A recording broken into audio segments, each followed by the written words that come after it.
You ever thought about reaching a deep, transformative spiritual state in just one day? What if I told you there's an ancient, controversial, and incredibly effective practice that could lead you to an unparalleled divine connection? Get ready to find out how fasting for just one day can not only strengthen your faith, but also provide a quick and lasting reward. In this video, we're going to uncover the secrets behind this age-old technique, challenging preconceived ideas and offering a convincing perspective on the spiritual benefits of fasting. Watch until the end and join us in a powerful prayer that will change your life. And don't forget to like and subscribe to our channel for more transformative content like this. The revelation of fasting. Ever thought about if abstaining from food could be the key to unlocking an unexplored spiritual power? Get ready for a surprising discovery. Let's dive into the world of fasting, often misunderstood, and find out how it can be the path to a deep and immediate divine connection. We're about to challenge your beliefs, pique your curiosity, and reveal how you can achieve instant spiritual rewards. If you're ready for a journey that will transform your faith, don't hesitate for a moment. This is the moment to uncover the true purpose of fasting. Let's dig deeper. The divine design of the human body. God designed the human body as an extraordinarily precise physical machine endowed with immense power. However, to keep it running, this organism requires specific fuel, food. To ensure our body receives this vital energy, God endowed us with a fundamental instinct, appetite, also known as hunger. Eating not only satisfies this need, but also rejuvenates us, seamlessly integrating into the natural balance that sustains life. But then the question arises, why would someone choose to deprive themselves of food? In the modern era, we've been conditioned to follow a pattern of 3 daily meals, constantly reminded of the importance of a nutritious breakfast to start the day well. From early school years, we learn about the importance of maintaining a balanced diet and exercising to strengthen the body. However, why then give up eating? Currently, abstaining from food is often associated with dietary regimes, frequently adopted with the aim of losing weight or for health reasons. Fasting, a spiritual practice. However, there are those who choose to abstain from food for spiritual reasons, following a practice known in the Bible as fasting. Generally, fasting is practiced for a specific period with the aim of achieving a spiritual purpose. This intriguing phenomenon, although complex, highlights how hunger can be interpreted in various ways, ranging from a biological need to a spiritual quest. This perspective offers a fascinating view of the intersection between body, mind, and spirit. Consider, for example, the Old Testament, specifically an annual practice among devout Jews, mandatory fasting as described in Leviticus 16:29. God ordained that on the 7th month, on the 10th day of the month, people should afflict their souls and not do any work, whether they were citizens or foreigners residing in the land. This day is known as Yom Kippur, or the Day of Atonement. The purpose of this fasting observed on the Day of Atonement was clear. God wanted his people to reflect on the seriousness of their salvation. On this day, the high priest would enter the Holy of Holies and offer the blood of an animal as atonement for the sins of the people. Leviticus 16:24 details the process. He shall wash his body with water in a holy place, put on his garments, come out and offer his burnt offering, and the burnt offering of the people, making atonement for himself and for the people. The reason everyone fasted was to identify with the high priest during this act of sacrifice. A lamb was offered for the forgiveness of the nation's sins. Additionally, Jesus instructed his disciples about the practice of fasting, as recorded in Matthew 6:16-18.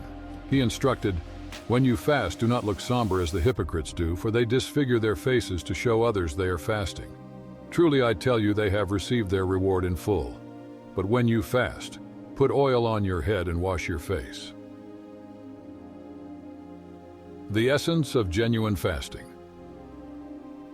The teaching emphasizes the importance of authenticity in fasting, not practiced for show, but as an intimate expression of faith and repentance.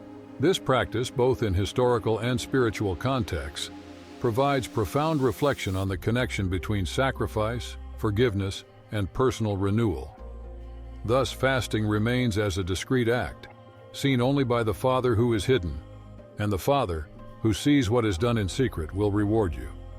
When you deprive yourself of food, a nourishment as gratifying as it is essential, it draws divine attention even in that moment. Jesus warned us against displaying fasting, emphasizing that we should not seek public approval for our practices.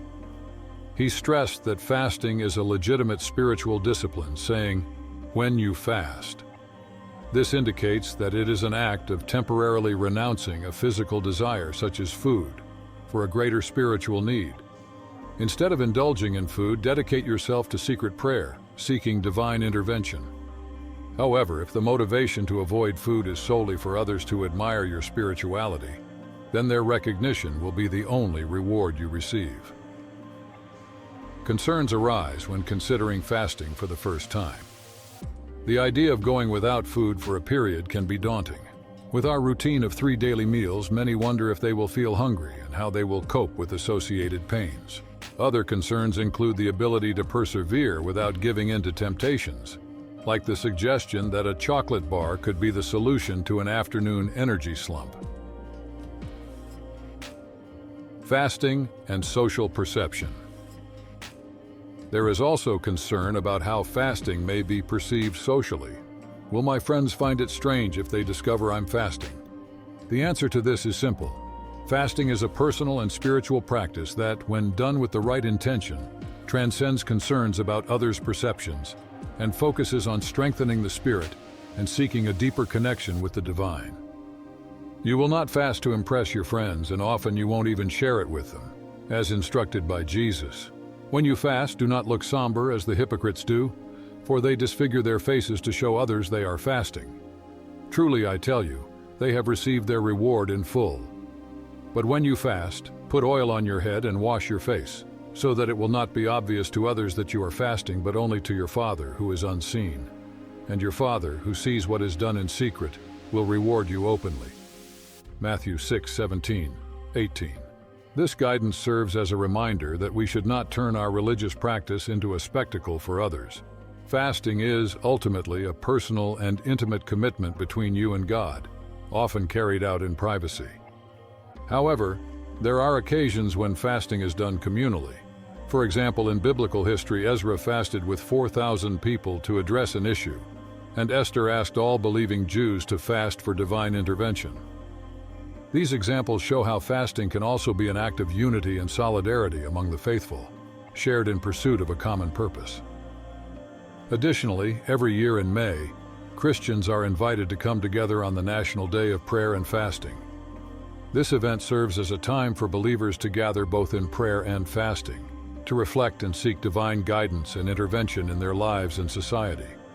Fasting, spiritual discipline, and divine connection. The annual practice of collectively coming together highlights the dual nature of fasting as both a personal and communal practice, emphasizing the importance of nurturing both individual and collective spirit. Fasting transcends mere food restriction for health reasons or weight loss. It is a biblical discipline rooted in deep spiritual motivations. There are various types of fasts, each with its spiritual purpose, often accompanied by prayer. This practice can be a powerful catalyst for enhancing a person's spiritual fitness and strengthening their ability to intercede in prayer.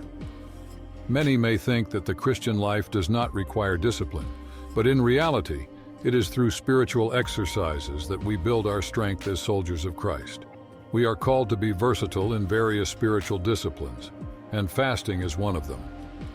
Jesus taught his disciples that intercessory prayer, whether for the church or for the salvation of souls, will face spiritual resistance. This practice can be a powerful catalyst for enhancing a person's spiritual fitness and strengthening their ability to intercede in prayer. Many may think that the Christian life does not require discipline, but in reality, it is through spiritual exercises that we build our strength as soldiers of Christ. We are called to be versatile in various spiritual disciplines, and fasting is one of them. Jesus taught his disciples that intercessory prayer, whether for the church or for the salvation of souls, will face spiritual resistance. This is similar to a man proposing marriage. It's not the duration of the proposal that guarantees a yes, but the sincerity and genuineness of your heart. When starting your fast, don't overly concern yourself with its duration. The most important thing is to ensure that your relationship with God is harmonious and strong. Above all, God values the sincerity and intensity of your prayers more than the time you spend fasting. Strategies for initiating fasting. Therefore, if you're new to this practice, you can start simply, like fasting by skipping a meal. Historically, in the Old Testament, Jews were instructed to fast for a full day on Yom Kippur, which began at sunset and ended at sunset the following day, according to the Jewish calendar. This method of counting days, where evening and morning constituted one day, is mentioned in Genesis 1:5. You can plan to start your fast. Similarly, starting a little before sunset, abstaining from the usual evening meal and continuing without eating breakfast and lunch the next day after sunset, just as many Jews do at the end of the Yom Kippur fast. You can break the fast with a regular meal. This method provides a structure that helps maintain spiritual focus without overwhelming the body, especially if you're just starting to practice fasting. Fasting with a companion. Although the private practice of prayer and fasting forms the backbone of all intercession, if you've never explored this discipline before, it can be beneficial to begin your journey with a partner. If the goal of your fast is to seek a specific answer through prayer, it's a great idea to invite someone to join you on this spiritual journey, as taught by Jesus in Matthew 18:19. There's special power in your unity. Truly I tell you that whatever you bind on earth will be bound in heaven, and whatever you loose on earth will be loosed in heaven. Again, truly I tell you that if two of you on earth agree about anything they ask for, it will be done for them by my Father in heaven. This principle applies not only to prayer, but also to mutual commitment between individuals. Think of it as planning a trip with a friend. Shared fasting, strength in unity. It's much more rewarding when you plan, dream, and share experiences together. Similarly, shared fasting tends to be more fruitful. Prayers made together are usually more focused and intense. Moreover, fasting with someone else offers additional advantages. You can discuss doubts, questions, and fears together. If the idea of fasting makes you anxious, the strength of a companion can help you overcome those fears. You can support each other, turning to one another for advice or simply to check on each other's well-being. These conversations can be the encouragement needed to persevere in fasting. Lastly, don't forget to celebrate when the fasting period comes to an end. Take a moment to reflect and commemorate the achievements and revelations made, further strengthening the bond created through this shared experience. When you climb a mountain alone, the journey may be a personal test of endurance and determination, and the feeling of victory is entirely yours. However, when making this climb accompanied, the experience transforms you. Embrace and celebrate together, and then share stories of your achievements with others.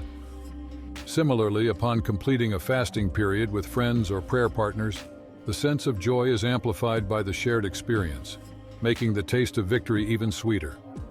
Fasting with purpose and preparation. Fasting with a companion also creates a system of mutual accountability. The presence of a friend aware of your commitment reduces the temptation to break the fast prematurely or succumb to small slips, such as eating a snack out of hours. This partnership is similar to running or walking to stay fit with a friend. Anyone who has had this experience knows very well how the company of a partner can motivate you to keep the commitment, especially in the most challenging moments. If you consider yourself a strong person, you may feel that you can face the challenge of fasting alone without any issues. However, for those who may feel less resolute or who are just starting this practice, having someone by your side who understands and shares the same difficulties can be extremely valuable. This collaboration not only strengthens the bonds between participants, but also increases the chances of success in the spiritual journey they decide to undertake together. Fasting with purpose. As you prepare to start fasting, it is essential to look inward and clearly identify the reason for your decision. The motivations for fasting are varied, and each person may have a specific reason, just as David did when facing Goliath. While other Israelite soldiers were retreating, each with their justifications for not facing the giant, David was driven by a clear and compelling purpose. Fasting is not just about abstaining from food or dedicating oneself to prayer. It is motivated by defined objectives. Ask yourself, am I willing to sacrifice my usual pleasures for a greater cause? To solidify your commitment, it is an excellent practice to write down your reasons for fasting. Put them on paper, making them visible and concrete. Keeping your motivations only in mind can make them become blurry or undefined over time. Planning and types of fasting. Writing down your reasons also serves to sharpen your focus. Seeing your intentions clearly outlined in words reinforces the seriousness of your commitment and helps maintain determination in times of difficulty. This simple yet powerful exercise transforms abstract thoughts into a tangible action plan, increasing the chances of staying the course during the fasting period. Plan carefully. Do not start your fast casually or negligently. Meticulous planning is essential for success. Without proper preparation, the chances of failure increase. Avoid fasting just to test your limits. Firmly commit to fasting for a full day, regardless of circumstances. Turn your desire for greater spirituality into concrete action by sincerely committing to seek God. In doing so, you rely on divine grace and support. Types of fasts. Absolute fasting. This type of fast consists of complete abstinence from food and water. Thus, for example, Paul adopted this practice for 3 days immediately after encountering the Lord Jesus on the road to Damascus and becoming blind, as described in Acts 9:9. For 3 days he was blind and did not eat or drink. It is advisable that you start your fasting experience with an absolute fast ABAB. This method is appropriate for those facing great distress or seeking a solution to serious problems, such as overcoming addiction or defending against spiritual threats. In a regular fast, during this type of fasting, you abstain from all solid foods, consuming only liquids. In the Bible, this is the most common type of fasting mentioned, referring to people who deprive themselves of solid foods, while the consumption of liquids is rarely discussed. Partial fasting and historical examples. Partial fasting involves the exclusion of certain types of solid foods or liquids, but not all. It is also known as the Daniel fast, where Daniel abstained from the king's food, preferring vegetables and water, as described in Daniel 1:12. Please test your servants for 10 days. Give us nothing but vegetables to eat and water to drink. This fast did not harm Daniel or his friends. On another occasion, as in Daniel 10:3, he again adopted a partial fast, avoiding chosen foods. I ate no choice food, no meat or wine touched my lips, and I used no lotions at all until the 3 weeks were over. This fast specified the exclusion of enjoyable foods, similar to our sweets or cakes, basically a dessert fast, opting for a vegetarian diet and abstaining from beverages that provide pleasure or joy. John Wesley's fast, founder and leader of the Methodist movement, called all his preachers to periodic meetings in London or other chapels to prepare spiritually. Wesley fasted for 10 days before each meeting, consuming only whole wheat bread and water. This period of fasting and prayer aimed to spiritually strengthen Wesley and his ministers so they could positively influence their congregations. This type of fasting is uncommon in Christian contexts, being more used for medical reasons, especially to identify reactions or allergies to certain food groups. The process begins with a normal or absolute fast for 1 day to cleanse the system. Over the next 6 days, only one new food group is introduced and consumed each day, allowing for rotation between 6 distinct groups. This methodology is effective in identifying which food may be causing health issues through an elimination process. When planning to start a fast, consider some important factors to choose the most appropriate type of fast for your specific situation. Here are some suggestions. First, the fasting factor. If you are preparing for your first fast, it is recommended to start with a 1-day fast, similar to the one observed on Yom Kippur. If your goal is to address a serious or prolonged issue, it may be more appropriate to fast 1 day a week for 3 weeks, rather than starting directly with a 3-day fast. Remember that as a beginner, you are embarking on an unknown journey and should proceed with caution, learning new skills and attitudes to care for both the body and the soul. Ideally, your first fast should be normal, meaning a full day consuming only liquids. This practice is beneficial to prepare your body and minimize future adverse reactions.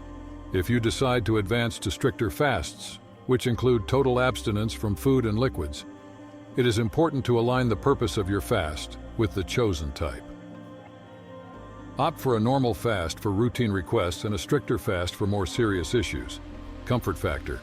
Feel comfortable with both the duration and type of fast. When deciding what to eliminate during the prayer period, avoid doubt and guilt. Choose a type of fast that allows you to feel confident and comfortable with your decision. Various aspects should be considered when deciding to fast and determining the duration of the fast.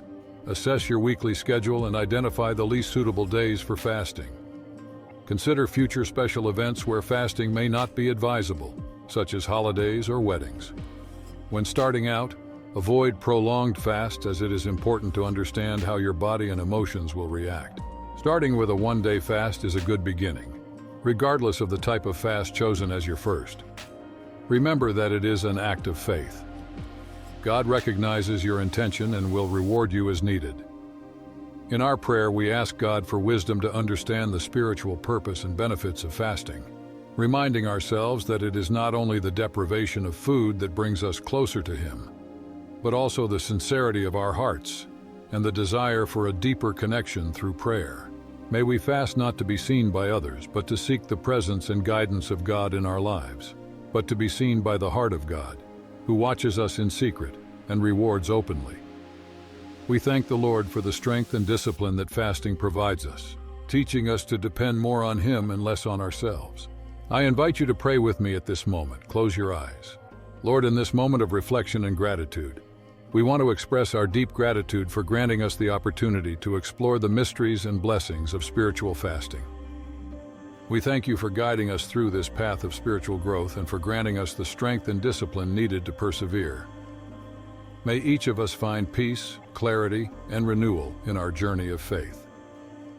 We also thank you for this gathered community, for the exchange of knowledge, and for the collective pursuit of a deeper connection with you. May we continue to support and inspire each other on our spiritual journey. May you, Lord, continue to bless us and guide us in all moments of our lives. May we always seek your will and strive to live according to your teachings.